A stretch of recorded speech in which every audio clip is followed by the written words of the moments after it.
ჯერჯერობით ნორმაზეა ყველაფერი, ტემპერატურაც ნორმაზეა. სოკოსტომრებიც ნორმაზეა. თუმცა ჯერ მე მგონი არ გამოუტანია არაფერი. პირველი დღეა და ნახოთ რა სიზამს დაახლოებით 10 დღე უნდა.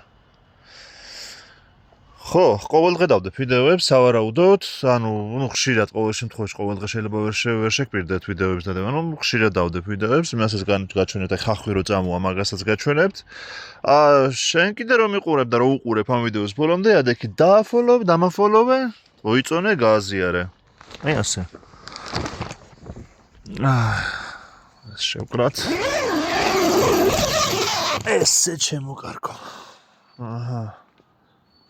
შვენიერი. ხათაშორის გარეთ საკმაოდ თბილა ახლა. არც ხელა, მაგრამ თბილა.